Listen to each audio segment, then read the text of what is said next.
Alright, welcome to my channel. Today I'm going to change it up a little bit and do more of an editorial kind of piece.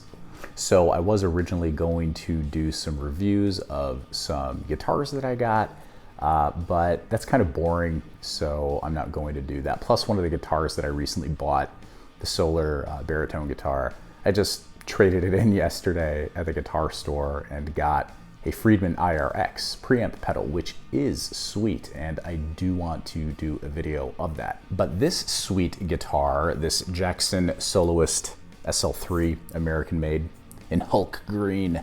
This is a pretty sick guitar actually. So when I was reading stuff online about this guitar, that kind of sparked why I want to do this video. So the two biggest complaints that I saw about this guitar was that it doesn't have stainless steel frets, and the tremolo, the Floyd Rose type, I think it's like a 1500, it's not as good. It should have an original Floyd on it.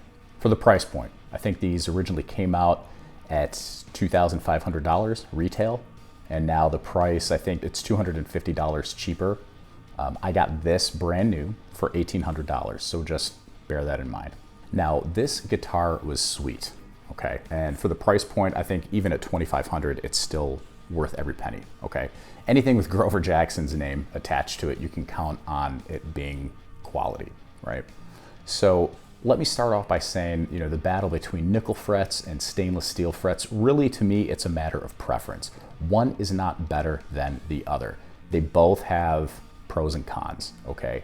I happen to like nickel frets better, but I see online people tend to think that like stainless steel is better for whatever reason, okay? I think they're just different, all right? Now, nickel frets, they wear faster, sure. They're not as durable as stainless steel frets. However, they are softer, and I like the tonal qualities associated with nickel frets a little bit more. Stainless steel frets are a little brighter, noticeably brighter. And if, let's say you have an older guitar that you like the sound of that needs a refret, and you get it refretted with stainless steel frets, it will change the sound of the guitar. So bear that in mind.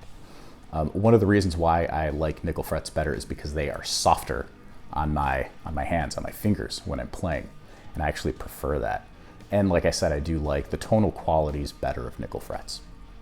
Also, from a standpoint of working on them, working on nickel frets is way easier than stainless steel frets. Since stainless steel frets are more durable, any luthier will tell you that working with them is a pain in the ass, okay? And I'm actually glad this came with nickel frets because this guitar was birthed right when right when it was released to the public. So about 1.5 years ago, I think it was like September or October 2022.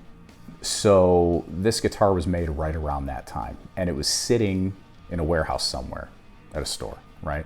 Because by the time I got it, the fretboard was super dry and there was a fret sprout on the fretboard. So the frets had to be worked on. They had to be filed, okay? And if they were stainless steel frets, it would have been way more of a pain in the ass. So, you know, something to consider. Now, also regarding the tremolo, honestly, I really like this tremolo. This tremolo is sweet. It feels like an Ibanez Low Pro Edge. It flutters like really awesomely. And it has a pop-in whammy bar, which I think is just awesome because I don't really like the twisty thing that you know, the original Floyd Roses do. And I've seen people online complain about this one, saying it will wear faster or the knife edge wears faster or something like that. I don't know. People like the original Floyd better. Maybe because of where it's made, how it's made. I don't know. I think the people that complain about that, I think that they should probably take that energy and put that more into practicing their scales or something like that, because this tremolo works. It intonates just as good as any other Floyd. I mean, it's a really cool tremolo. Plus it has a pop-in bar, which I think is super cool. And one of the things to consider too is that any asset, especially you know, an asset that has mechanical parts to it, will depreciate over time, whether it's by time or use or both, right?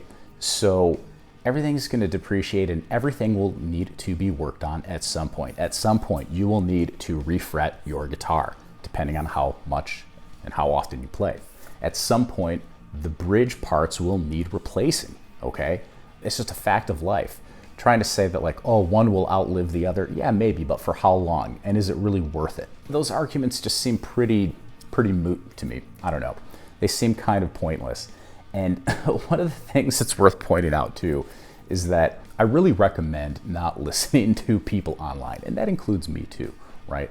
Ultimately, you have to go to a store and try things out for yourself through trial and error, through picking up multiple different guitars, playing through multiple amps, seeing what you like for you. Other people, you know, they may not have a discerning ear. And, you know, one of the things too is like a lot of times when I'm on these forums and I see people, you know, with super strong opinions, and then like they'll have links to their music or links to, you know, them playing or whatever, and I click on it. Dude, they fucking suck.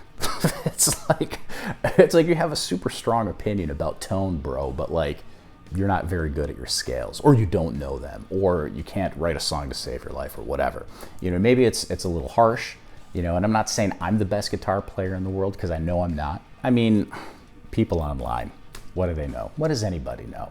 Ultimately, you have to go through the process for yourself. Try things out yourself.